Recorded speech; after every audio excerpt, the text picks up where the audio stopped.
Hello everyone, welcome to our channel GS with Ashok. आज हम लोग जीएस का जो प्रैक्टिस सेट कर रहे थे उसका सेट नंबर 9 है। तो वीडियो को स्टार्ट करते हैं। स्टार्ट करने से पहले एक बात मैं बता दूं, ये जो वीडियो हैं ये जो भी एग्ज़ाम हो रहे हैं वन डे वाले, उनमें जो भी जीएस रिलेटेड क्वेश्चन पूछे जाते हैं उनके लिए ये महत्वपूर्ण है। तो कृपया ध्यान से देखें। वीडियो स्टार्ट करते हैं। तो क्वेश्चन नंबर फर्स्ट क्या है? क्वेश्चन नंबर फर्स्ट है N Rajam earn fame in which of the following, मतलब कि कौन से फील्ड में जो है उन्होंने ख्याति प्राप्त की है एन राजम में। तो इन्होंने ख्याति प्राप्त की है वॉयलिन में, तो इसका आंसर हो जाएगा सी। और अगर देखें कि father of Hindustan Hindustan classical music, ये किन्हें कहा जाता है? इन्हें कहा जाता है ये अमीर खुसरो को। ठीक है, अमीर खुसरो, जिन्हें पैरट ऑफ इंडिया भी कहा जाता है, पैरट ऑफ इंडिया। और ये जो है ये बलबन के शासनकाल से लेकर, बलबन के शासनकाल जो कि ममूलक वंश है उससे तुगलक के शासनकाल फिरोज शाह तुगलक तक ये रहे हैं। ठीक है, अमीर खुसरो जिन्हें क्या कहा जाता है? पैरट ऑफ इंडिया या तूते हिंद। और अमीर खुसरो ये किसके शिष्य हैं? निजामुद्दीन औलिया। ठीक है, औलिया, इनके क्या हैं? ये शिष्य हैं। तो नेक्स्ट क्वेश्चन देखते हैं। नेक्स्ट क्वेश्चन है in which of the following year non cooperation movement suspended, मतलब कि जो असहयोग आंदोलन है वो कब निलंबित किया गया? तो ये किया गया 1922 में, और वो भी कब? 12 फरवरी 1922 को। ठीक है, 12 फरवरी 1922 को क्या किया गया? असहयोग आंदोलन जो है वो बंद कर दिया गया। और ये स्टार्ट कब हुआ था? ये स्टार्ट हुआ 1 अगस्त 1920 को। ठीक है, ये किसके द्वारा स्टार्ट हुआ? ये गांधी जी के द्वारा स्टार्ट हुआ। और इसमें गांधी जी ने कहा कि हम लोग 1 ईयर मतलब 1 साल में आज़ादी ले लेंगे। ठीक है, फ्रीडम इन 1 ईयर। और इसमें बाइकआउट किया गया किसका? इस मूवमेंट में बाइकआउट किया गया जो फॉरेन गुड्स हैं उनका, और स्कूल कॉलेजेस का। और इसके बाद खादी को नेशनल ड्रेस बनाया, और जो चरखा है, चरखा को नेशनल सिंबल बनाया। और ये जो नॉन कोऑपरेशन मूवमेंट है ये हुआ क्यों था? क्योंकि जो जलियांवाला बाग हत्याकांड है, जलिया बाग हत्याकांड, इसके लिए, क्योंकि 1919 में ये हुआ था। और इसकी जांच के लिए, जो हत्याकांड है इसकी जांच के लिए एक कमेटी बैठी थी, हंटर कमीशन जो बैठा था, हंटर कमीशन। और उसने रिपोर्ट में जो जनरल डायर था, जिसने ऑर्डर दिया था गोलियों का, जनरल डायर, उसे दोषी करार ना देते हुए इसे लंदन वापस भेज दिया बस। तो इसके विरोध में जो नॉन कोऑपरेशन मूवमेंट जो है वो चलाएगी 1 अगस्त 1920 को। और जिस दिन ये चलाएगी उसी दिन बाल गंगाधर तिलक, ठीक, उनकी क्या हो गई थी? मृत्यु हो गई थी। ठीक है, नॉन कोऑपरेशन मूवमेंट इस वजह से चलाई गई थी। और ये बंद हुई थी 12 फरवरी को। क्यों हुई थी 12 फरवरी से पहले? 5 फरवरी 1922 को एक चौरी चौरा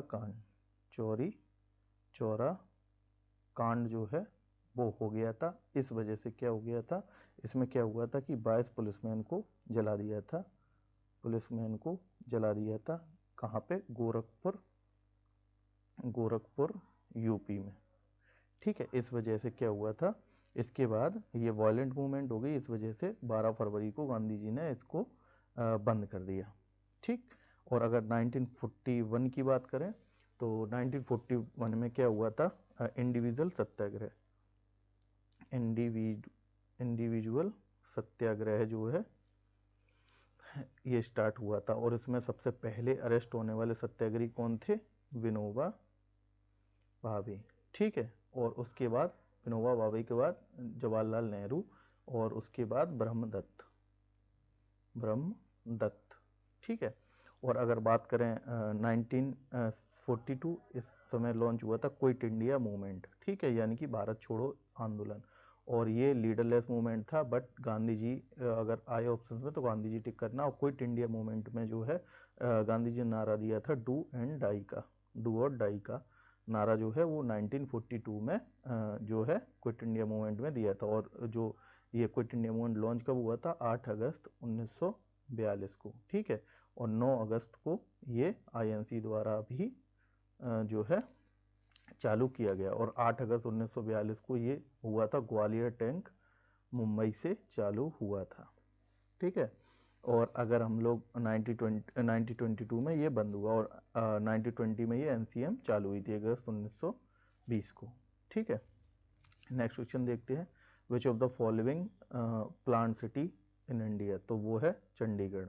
चंडीगढ़ एक प्लांट सिटी है, और चंडीगढ़ जिसे किसने, ली कार्बूजियर, उन्होंने क्या किया था, प्लांट सिटी बनाया था, ठीक है। और चंडीगढ़, चंडीगढ़ जो कि किसकी राजधानी है? पंजाब की राजधानी है, और हरियाणा की पंजाब की राजधानी है, और हिमाचल, और पंजाब की राजधानी, और चंडीगढ़ चंडीगढ़ की ही राजधानी है।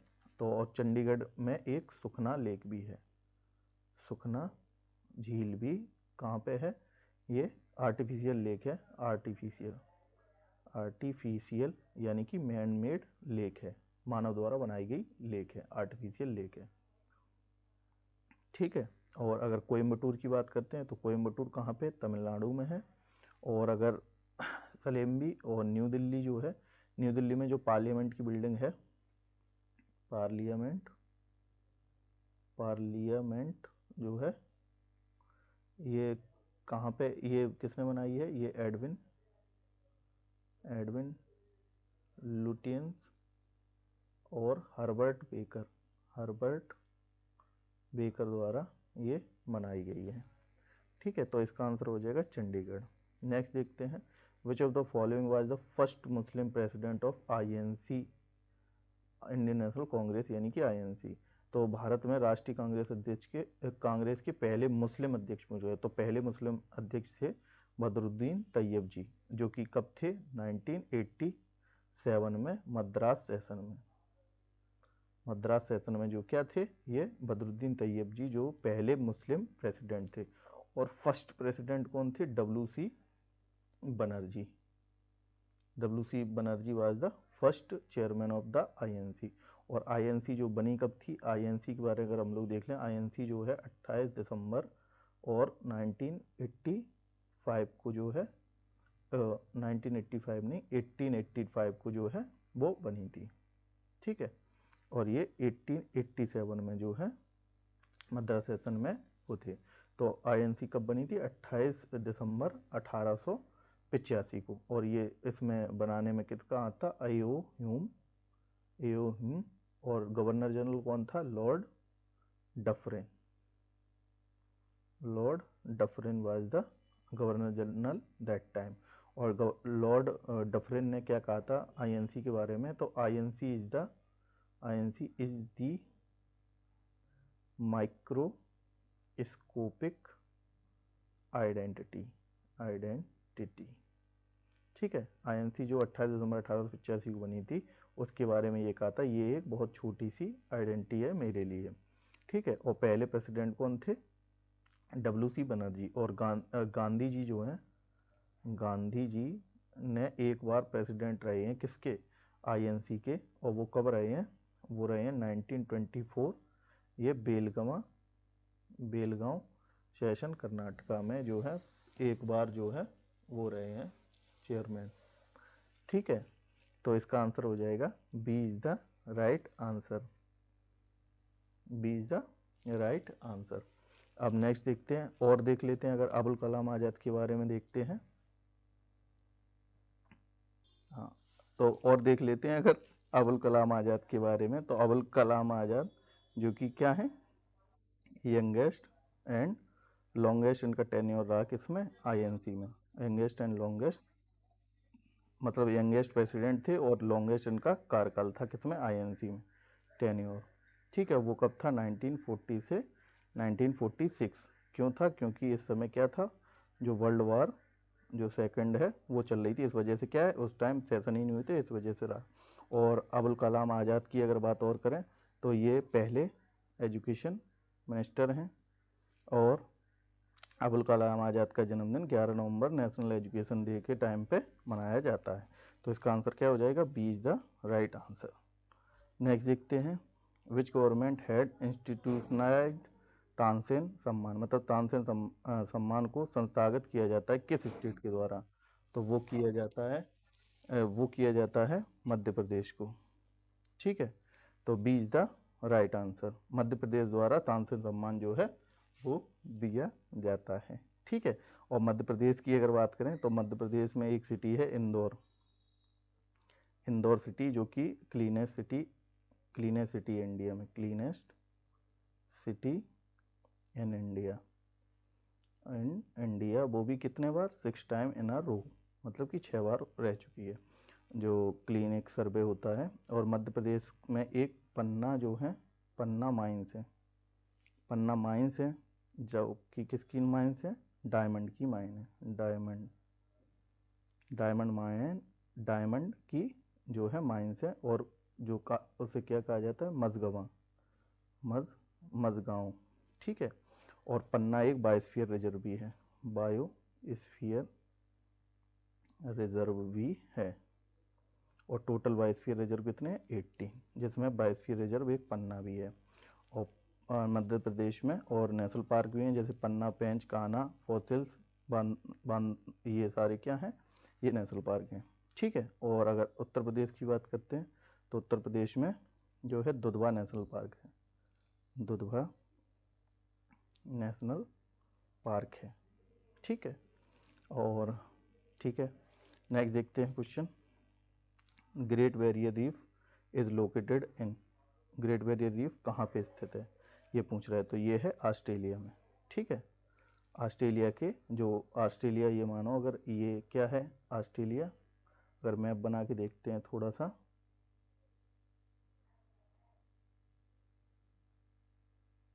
ऐसे ही रफली मैप देखते हैं, तो इसमें ये क्या है, इस जगह पे नॉर्थ वेस्ट की तरफ पे क्या है, ग्रेट बैरियर रीफ, और ये क्या है ऑस्ट्रेलिया में ऊपर साइड ये गल्फ ऑफ कारपेंट्रिया है। ठीक है, गल्फ ऑफ कारपेंट्रिया,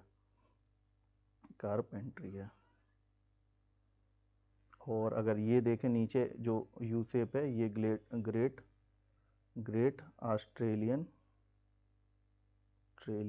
बाइट से कहते हैं। ठीक है, और जो बीच वाला पार्ट है ऑस्ट्रेलिया में वो क्या है, डेजर्ट है, जिसमें कि Victoria, Simpson, great Sandy, Gibson, ये सारे क्या हैं, ये डेजर्ट हैं। और क्या बात करते हैं, और जो ईस्टर्न कोस्ट है ऑस्ट्रेलिया का, यहाँ पे ग्रेट डिवाइडिंग रेंज भी है, क्या है, ग्रेट डिवाइडिंग रेंज। ठीक है, जो कि ऑस्ट्रेलिया की सबसे बड़ी पर्वत श्रृंखला है, और इसके जस्ट बीच से जाती है कैप्रिकॉर्न, यानी कि मकर रेखा, कैप्रिकॉर्न जस्ट बीच से, और नीचे तस्मान है, तस्मान सी, ऊपर है अराफोर सी। ठीक, बाकी बाद में देखेंगे। और ऑस्ट्रेलिया की राजधानी है कैनबरा। ठीक है, कैनबरा। और अगर बात करें न्यूजीलैंड की राजधानी वेलिंगटन है, सऊदी अरेबिया की रियाद है, और इंग्लैंड की राजधानी जो है वो लंदन है, और लंदन टेम्स नदी के किनारे है, थेम्स रिवर के किनारे है। और न्यूजीलैंड जो है वो 2 आइलैंड में है, जो कि यहाँ पे है, अगर ये ऑस्ट्रेलिया के पास होना है तो यहाँ पे बीच में क्या है, कुक चैनल है, जिससे कि नॉर्थ आइलैंड और साउथ आइलैंड डिवाइडेड है, तो न्यूजीलैंड में 2 आइलैंड का देश है। नेक्स्ट देखते हैं, तो इसका आंसर हो जाएगा ए जो है इसका सही उत्तर है, ग्रेट बैरियर रीफ। हाँ, और अगर देखते हैं कि ग्रेट बैरियर रीफ भारत में भी है, मतलब कि मूंगा के जो द्वीप हैं वो भारत में भी है। भारत में कहाँ पे है, एक gulf of Mannar, gulf of Mannar, gulf of Khambhat, Andaman and Nicobar, and Lakshadweep. ठीक है, तो ये भारत में भी हैं, तो इसका आंसर हो जाएगा ए। नेक्स्ट देखते हैं, where is the National Academy of Agriculture Research and Management, ये कहाँ पे है, तो राष्ट्रीय कृषि अनुसंधान प्रबंधन अकादमी, तो ये है हैदराबाद में। और हैदराबाद जो है वो तेलंगाना की कैपिटल है। तेलंगाना जो है वो 2 जून 2014 को बनाया गया था, ये भी याद रखना है। और अगर बात करें देहरादून की, तो देहरादून में फॉरेस्ट रिसर्च इंस्टीट्यूट के हेडक्वार्टर हैं, इंडियन मिलिट्री एकेडमी के हेडक्वार्टर हैं, और यहाँ पे सर्वे ऑफ इंडिया के भी हेडक्वार्टर हैं। और देहरादून किसकी कैपिटल है? उत्तराखंड की।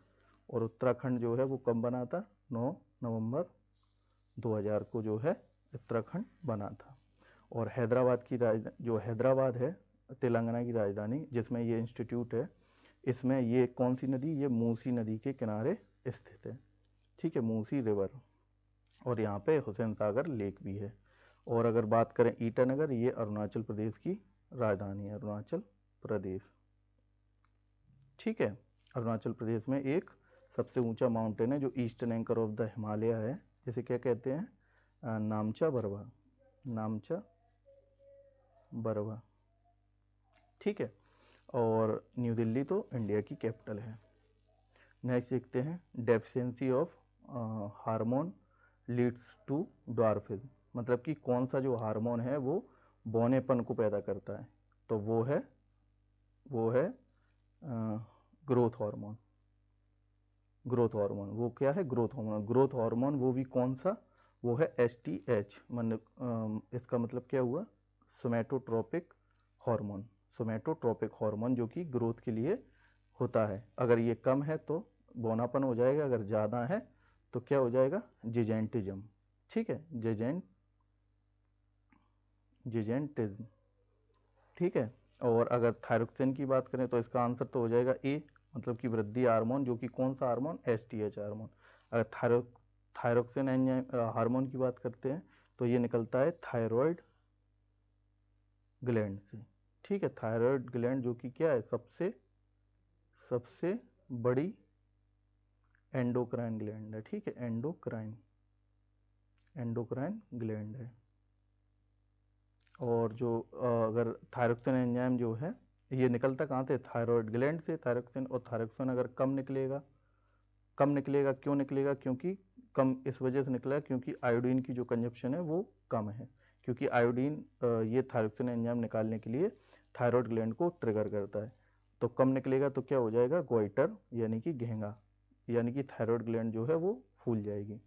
और इंसुलिन की अगर बात करते हैं, ये जो ऑप्शन है इंसुलिन क्या करता है? ग्लूकोज को, इंसुलिन के बारे में अगर हम लोग देखें, इंसुलिन भी एक क्या है? हार्मोन, और जो कि निकलता कहाँ से है?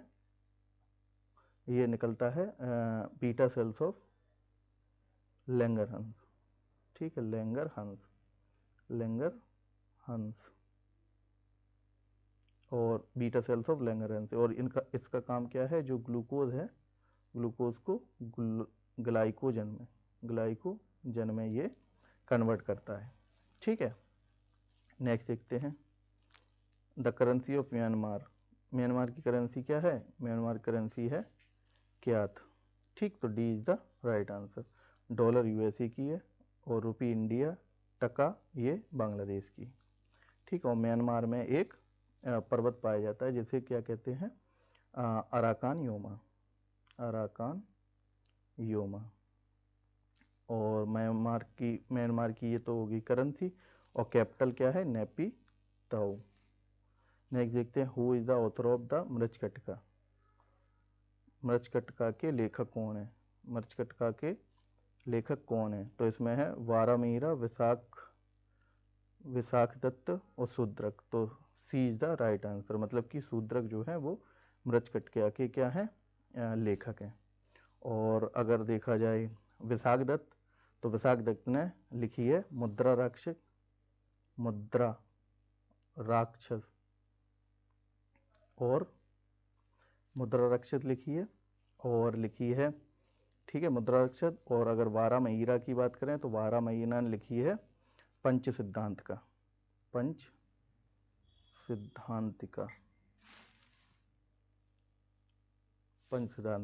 ठीक है। और विलन से विक्रम संवत लिखी है। विलन ने कौन सी लिखी है? विक्रम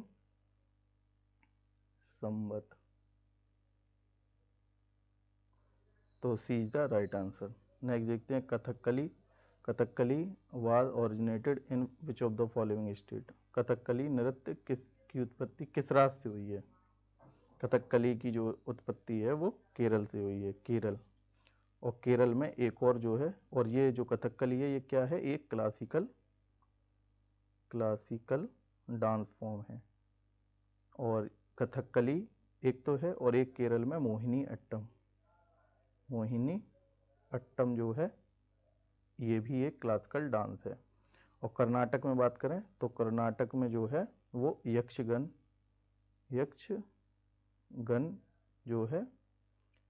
जो है ये लोक नृत्य है, यानी कि फोक डांस है, लोक नृत्य। राजस्थान में फोक नृत्य घूमर है।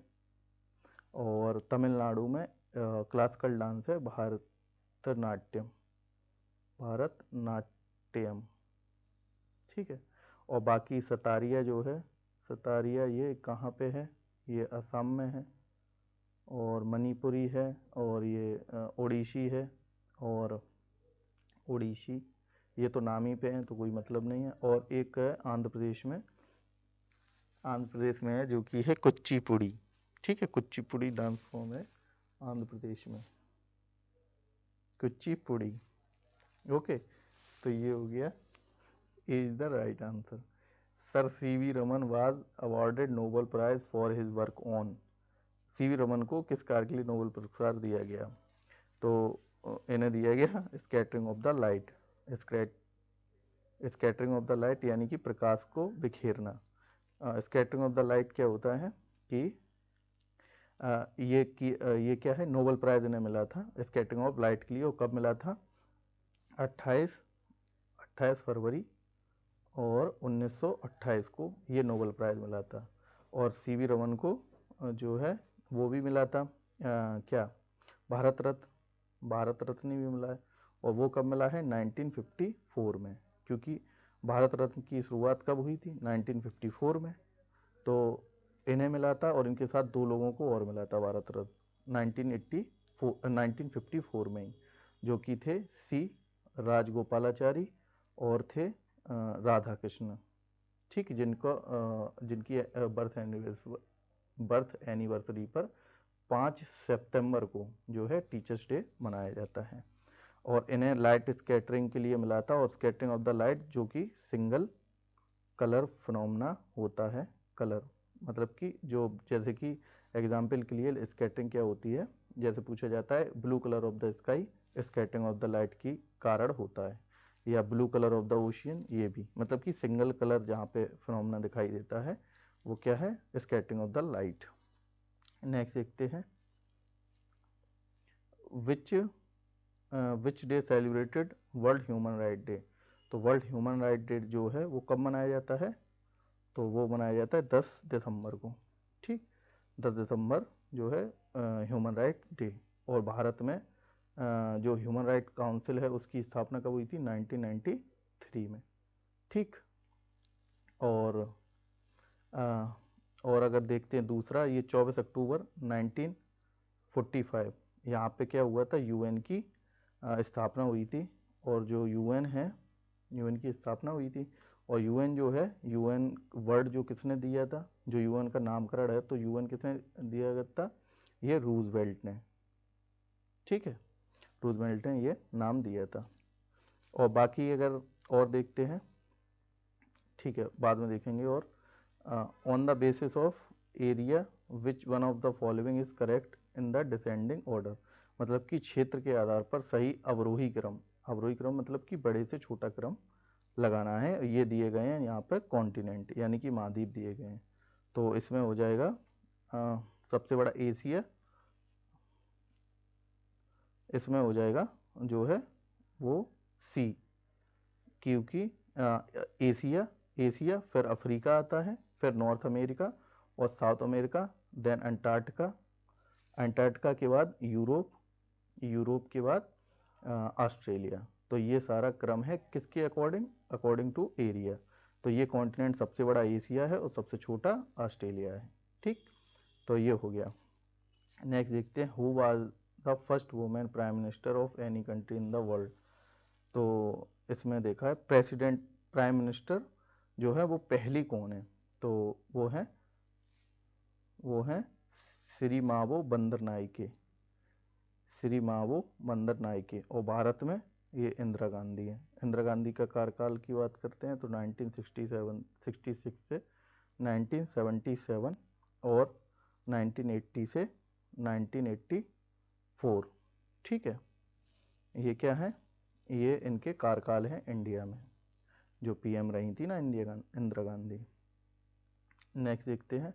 और इंदिरा गांधी ने जो 5th 5 ईयर प्लान है उसमें कहा था एक स्लोगन, ये बहुत पूछा जाता है 5 ईयर प्लान, जब हम लोग देखेंगे कभी क्वेश्चन में आएंगे तो गरीबी हटाओ का जो नारा है वो 5th 5 ईयर प्लान में दिया था।